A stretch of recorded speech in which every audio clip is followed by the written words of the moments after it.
everyone. I'm Wesley Ruff. In the heart of the breathtaking landscapes of Utah, where the sun sets against majestic mountains, we witnessed a year of extraordinary golf in the Utah Golf Association Championships in 2023. A season filled with passion, perseverance, and unparalleled skill that showcased the true spirit of the game.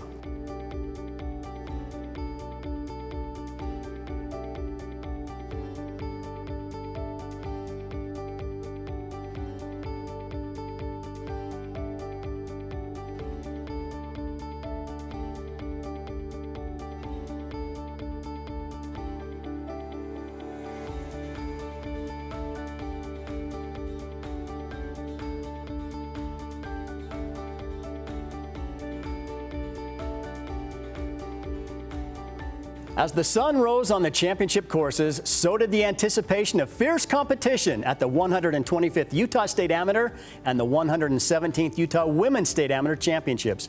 From the first swing to the final putt, every moment was a testament to the dedication of these golfers.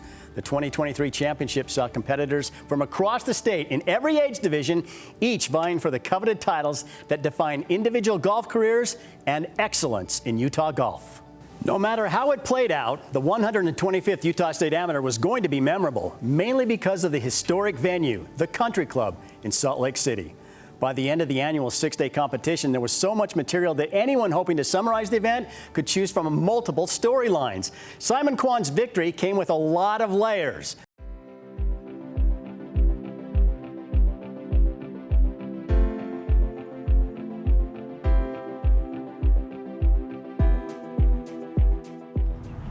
Next on the tee from Salt Lake City, Utah, Simon Kwan.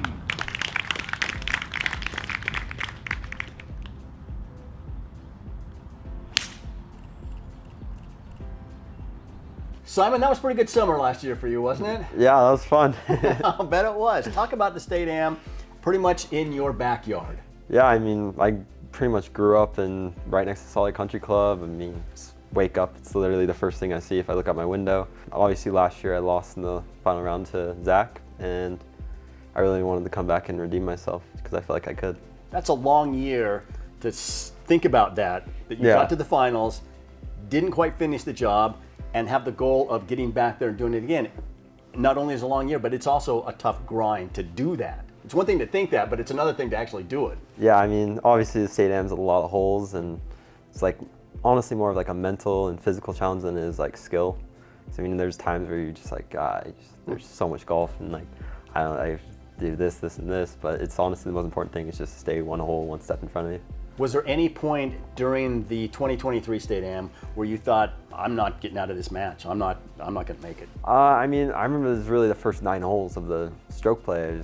I don't even remember what it was, like 8 over through 9 holes. I don't even know what was going on. Every shot was going wrong, and then kind of started turning around on the 9th hole, made like a birdie, and then kind of just let things relax and take it from there pretty much. How'd you feel during the matches? I honestly started pretty much every match pretty weak in terms of the first like 3 holes. I kind of struggled in those holes for some reason, and then I felt really comfortable on like the 4 through 12 stretch, and kind of just as soon as I got there, I felt really good about everything.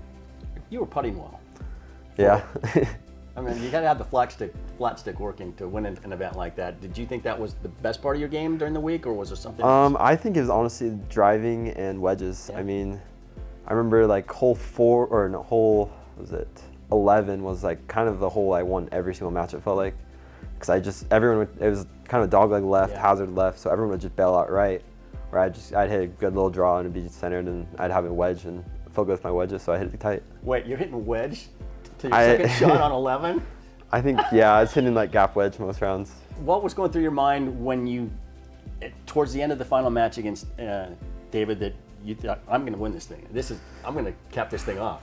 You know, the first 18 went pretty smoothly. I honestly played my best golf of the entire tournament, that 18 holes, and then he kind of started making the comeback, and kind of a little bit of doubt went in my mind for sure, and then I kind of just relaxed a little bit, really stuck to my process, and I think birdied a couple of the holes coming on the front 9 and kind of had a big lead coming in.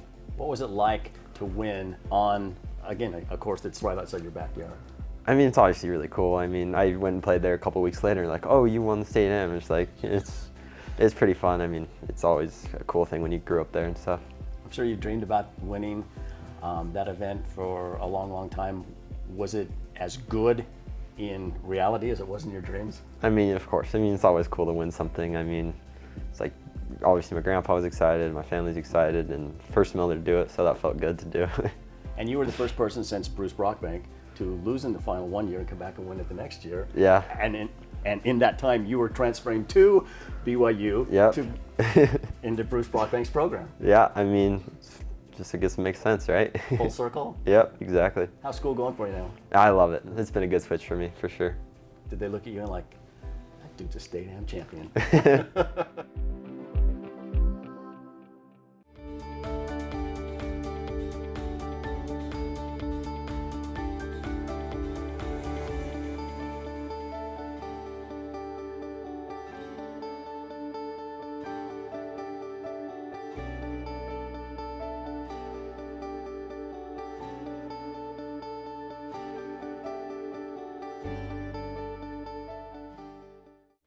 Tess Blair's title run in the 117th Utah Women's State Amateur Championship could have ended in the first round of match play as she received an unexpected challenge from a member of the extended family of the Summerhays golfers. Thanks to 4 wins in the last 6 holes, including 3 birdies, Blair overcame Sydney Richards. Her 2-1 victory ended on Jeremy Ranch Golf and Country Club's par 3 17th hole. Then about 48 hours later, Blair returned to that same hole with a 2-up lead over Arizona State junior Grace Summerhays, Richards' cousin and a much more celebrated player. Blair's 6-iron tee shot proved to be the decisive shot of the match. She led from start to finish, giving her bookend victories over a family of Utah golf royalty in the only 2 times in 5 matches that she had to play hole number 17.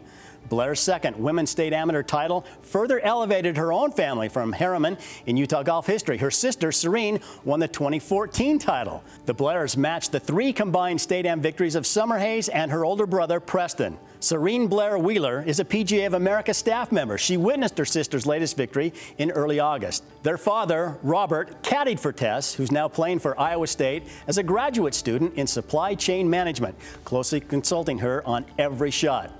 It's an incredible accomplishment for my girls, he said. I never thought this would happen when I started playing golf with these kids and teaching them. These are very special moments. Indeed they are.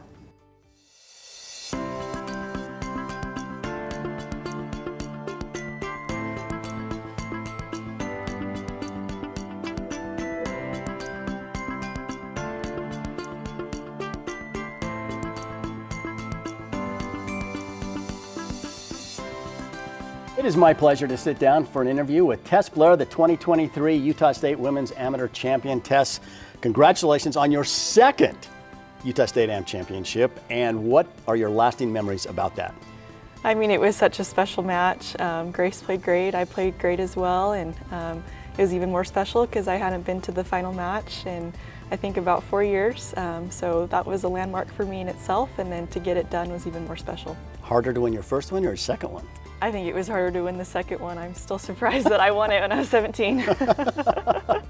So you missed the championship when you won in 17 and you played well in the stand, but you could never get to that championship match again. Were you thinking, hey, I'm a champion. I'm a former champion. I should be there. Absolutely, that definitely crossed my mind, and it was a little bit frustrating, I'm not going to lie, to get so close for so many years in a row, but I think it's just a testament to how talented women's golf is here in Utah, and it grows every year, and not making it to the final match for that long is just a testament to that. So your first match against Richards, you were in a position to maybe not even make it out of that first round. I mean, she was playing really well, yes. And you had to come up with, I think, 3 birdies in the last couple of holes to win that match. Absolutely, yeah. Anyone can win in match play, and it just depends on who's having a better day, and she was having a great day that day, and I had to answer, and thankfully I did. What goes through your mind in that situation? Like, I got to start grinding. I mean, you know, you come in, you're playing well, but you're behind. Yeah, and I definitely talked to my dad about that before the round started, and he just let me know that the number that you get when you seeded, it doesn't mean anything once match play starts, and she earned her place to be there just like I did. So I think that mindset really helped me finish it out there. You mentioned your dad. caddying for you. What's that like to have him on the bag? Kind of a steadying influence? Yeah, it's so special. He was the one that got me into golf. He knows my game better than I do. So it was really special to have him on the bag all week, and then to have him there on that last hole and to pick up the trophy with me was even more special. Last hole, you never made it to the 18th hole all week. Yes. Jeremy, that's kind of cool, isn't it? Yep, and you know, that's what happened when I won it when I was 17. So I thought that was a good sign that I was ending them early. So let's talk about the final match with Grace Summerhays, herself a former champion, really good player, Arizona State. But you jumped out to the lead and never trailed in that match. Yeah, absolutely. You know, Grace is a really talented player, and I knew that before the round started. But it's like what I said before, she earned her place to be in that final match, and I did as well. So I kept that in mind, and I mentioned this when I did the interview after I won, but I told myself that Fearless Golf was going to win that tournament. Fearless Golf was going to win this tournament. So even though I started out pretty hot there, so did Grace. I just kept saying, let's just keep on playing. Let's not think about losing the lead or getting ahead too far. Let's just keep on playing, and I'm really proud of myself for playing that fearlessly. So I told myself to play fearlessly that day, and I did, and now I have my name on that trophy again. And how fearless was that 6-iron that you hit on the tee shot on 17? Yeah, absolutely. I think that hole is a little bit challenging for a draw player, especially when they put that pin on the right with that huge left to right slope on the green. And Grace got it in there nice and close, so definitely took a lot of being fearless over that shot, and I focused on my start line, hit a good one, and put it inside of her. Your dad, as a caddy, you said he was wearing the same hat he wore when Yes. he caddied for you? Yep, he First wore one? the same Titleist hat that he wore when I won when I was 17, so maybe I should have thanked him in my speech for that one. What was your mindset going into that thing? I mean, you know you're a good player. You hadn't won for a while, hadn't won the championship for a while. Did you think this was going to, when you came into this, did you think this was going to be your year? I mean, it's like I said, the talent just goes up every year, and every summer that I come back to play Utah golf, it's always been a goal to get my name on that trophy one more time before I stop playing as an amateur. But going into this tournament, I just kept reminding myself, hey, you've won this before, you can win it again. And sure, you've gotten close the last 3 or 4 years, so close to the finish line, you just couldn't get over it quite yet, but maybe this is your year. So that's why I kept reminding myself, and I got it done. I mean this in the best possible way, but you're kind of like a silent assassin. You just kind of go about your business. I mean, there's not, you're just, you know how far you can hit it. You hit it that far. You've got control of your game, and at the end of the day, you just rack up wins. Is that accurate? I think that I'm a really consistent player, and sometimes people don't think that's the best strategy to have in match play, but Jeremy Ranch is a really tough golf course, and sometimes pars won me the hole. So I just kept reminding myself, let's play to your strength, you're consistent, let's keep playing consistent golf, and it worked this year. So your name is on this trophy now, twice. That's got to mean something large. Yes, it means the world to me. It's like I said before, the talent just keeps going up every summer that I come back to play, and this win was harder to get than my first one, so to be on there twice is an honor. Say every summer you come back to play, are you coming back this summer to defend this championship? I don't know, we'll see. I'm not really sure what the future holds for me, if I'm gonna play professional golf this summer or if I'll stay as an amateur. We'll have to see if you guys can spot me at Talons Cove. And you're at Iowa State now, left Yes. Sacramento State, now at Iowa State. Yes. Really good team, and you're going to be playing for a really good program. Yeah, it's a blessing that I get to spend my last college year at another great program with more talented girls around me, and I'm excited to just enjoy my last semester in a college uniform. Well, we wish you the very best. Tess, congratulations Thank on you your so second much. Utah State AM Thank you, championship. appreciate Tess Blair, it. 2023 Utah State Women's AM champion. Standout performances illuminated the UGA Golf Championships this year, with players demonstrating unparalleled skill and resilience. From the precision of the drives to the finesse of the putts, every single stroke counted towards creating moments that will be etched in the history of Utah golf. Coveted UGA Championship trophies found deserving homes in 2023, awarded to those who displayed not only exceptional skill, but also the sportsmanship that defines the essence of golf. These champions are a testament to the values that make the Utah Golf Association Championships pinnacle events on Utah's golfing calendar. Beyond the competitive spirit, the Utah Golf Association Championship season also celebrated the power of community. Initiatives and programs aimed at nurturing the next generation of golfers underscored the association's commitment to the growth and development of the sport. As the sun set on another remarkable season, we reflect on the triumphs, the challenges, and the shared passion that unites us all. The 2023 Utah Golf Association Championship season was more than a competition. It was a celebration of the sport we love, the bonds that we share, and the enduring legacy of golf in the beautiful state of Utah. Tonight, we also celebrate the 2023 UGA Players of the Year: Boston Bracken, Kelsey Chugg, Shane McMillan, Noonie Kamwan, and Randy Hicken.